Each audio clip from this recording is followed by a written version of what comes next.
Also, my friends, the Republican presidential candidates continue to zero in on Mrs. Clinton, and Mrs. Clinton is attempting to ridicule them for doing so. And some people on the Republican side are starting to get linguini spines about doing this. And it's going to be up to me to keep everybody of firm resolve. So there's that, plus the California stuff, and all the rest of just the average, ordinary, common news that's been made since the last time we were here, including the Republican candidates are continuing to go after Mrs. Clinton. And Mrs. Clinton is now responding to them by mocking them, by saying, well, I guess they've got nothing else to talk about than me. I mean, if they want to talk about me, she's mocking them. And some of the people on our side are beginning to get cold feet now. You know what? Maybe this is not a good idea. Maybe we shouldn't be attacking Mrs. Clinton. Maybe we should just go after liberalism in general. Because you know what? It's just going to create sympathy for her. And I'm starting to hear the same stupid rationale that the Republicans use for not attacking Obama. It's going to make people mad.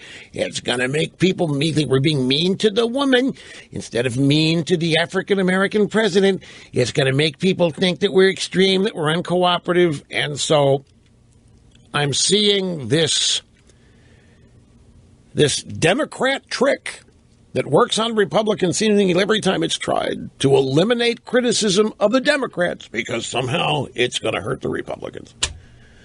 So, you sit tight. As you can see, full vote today. Don't go away. Back after this. Okay, little history. It wasn't long ago, ladies and gentlemen, let me find exact date that this happened. We've reached the portion of the program where I don't know where I have is where, or what I have is I've got paper all over the desk. And naturally what I'm looking for I can't find. But here it is, April 7th was the first day that I articulated a strategery for the Republican candidates. And that was to, instead of beating each other up, as the primary kicks off here, go after Hillary. She's the presumed nominee. One half of the voting country doesn't know the truth about her. They don't know anything about the Hillary of the 90s. They know her as Secretary of State, friend of Obama's, whatever else, but they don't know the stuff that Hillary did in the 90s that they just cannot abide today. The treatment of women by her husband, her role in it. And not only that, I said, go after Hillary, go after liberalism, go after who she is. Contrast yourselves with her, not each other. She's the presumptive nominee. And initially, a lot of people agreed with me, thought it was a good idea. Then they began to get scared that it was going to backfire. And now many of them who agree, I don't mean the candidates, I'm talking about listeners and friends of mine. Now they're really getting scared because of this. Yesterday afternoon in Keene, New Hampshire, after a roundtable event at Whitney Brothers Furniture Company, Hillary spoke with ABC News correspondent Cecilia Vega, who said, did foreign entities receive any special treatment for making any kind of donations to the foundation of your husband? Remember the news we had yesterday. Foreign countries, some of the biggest donors to the Clinton Foundation are people who are going to expect payback. They made donations to the foundation while Hillary was Secretary of State.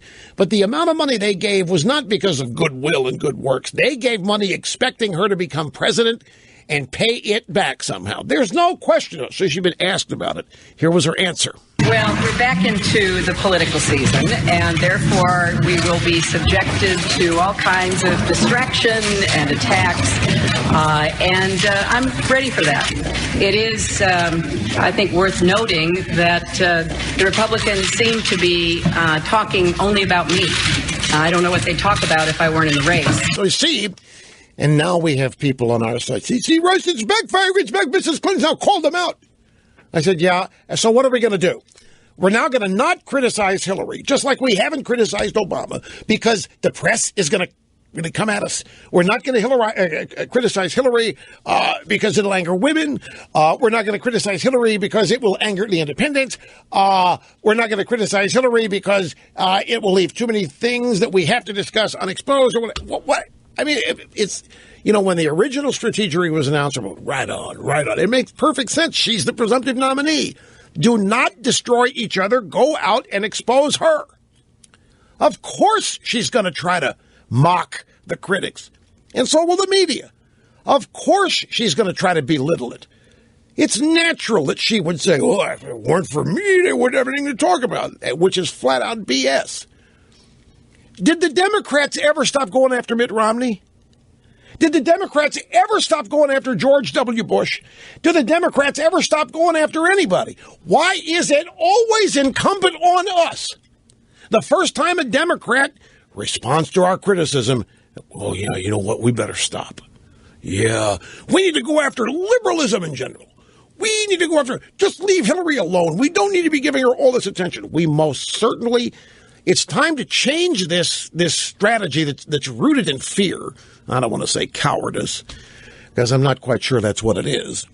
But this was as predictable as the sun coming up, that she would react to it by trying to belittle it, by trying to suggest it's not serious, they're just attacking me, they've got nothing else to talk about. They do, and they are. They are all talking about their agendas. They're talking about their specific plans, issue after issue after issue. But at the same time, this is a political campaign. If she's the presumptive nominee, you have to show and draw the differences with your opponent. You can't allow that to be just assumed by the voting public. So I knew that this was going to happen. And by the way, the Republicans have. They started out, they launched into, if not coordinated, decent criticisms of Mrs. Clinton and her competence and her talent or lack of, how she botched. I mean, you think we should not talk about Benghazi? No, Rush, that's old news. We didn't get anywhere with it the first time. They'll just mock it. It didn't matter. We talk ourselves into shutting up because it's going to make somebody mad, or it's going to make us look bad. Meanwhile, in Wisconsin, look what they can do. Batter ram your front door. And nobody tells them you better stop that. Here is, let's see, Larry Sabato. This is audio soundbite number 5. CBS this morning reporting on the presidential race. And Sabato said that the Republican candidates are attacking Hillary as a tryout to be nominated. It's a tryout to be the chief, to be the nominee.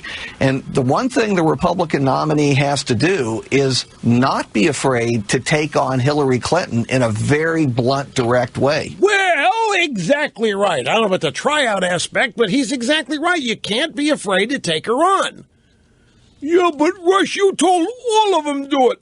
You don't want all of them do it. That's just overkill. No, I don't understand what's so complicated about this.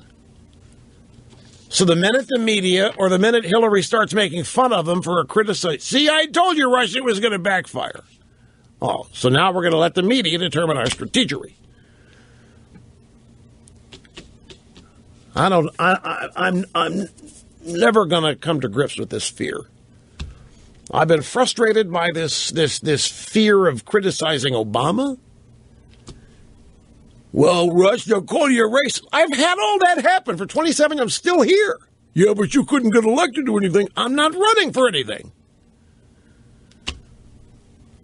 But I'm still here. I live to do it again. I don't understand it. Well, Rush, some people they don't want to deal with that. The media coming in. I understand that. Well, then don't get into a business where it's going to happen.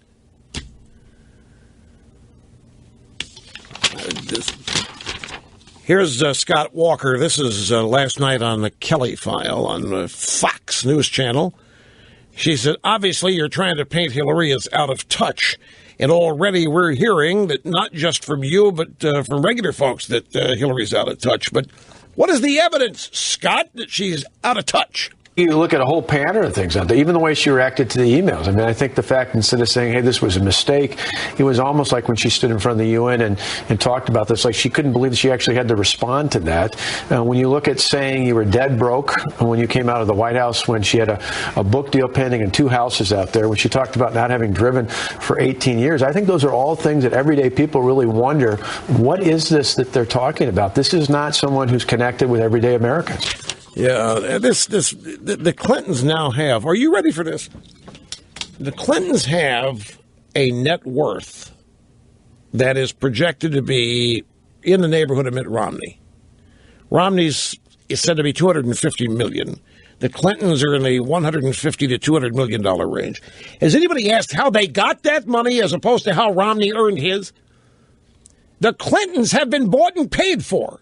Every bit of the money they've got is a donation of some kind from somebody for something. Every damn thing. What job have they ever had? Well, I think she was at the Rose Law Firm. I take that back. She's in $100,000. And the cattle futures deal, $10,000 into $100,000 in 6 days. I understand that. But they're in the same ball. Forget it. Forget how. They're in the same ballpark as Mitt Romney. And they get to run around saying we're dead broke, leaving the White. They get to run around portraying poverty and average American status, and Mitt Romney, some elitist, aloof, out of touch, rich Republican. People throw money at the Clintons on the come just on what they think they might get back from it if she ever ends back up in the Oval Office.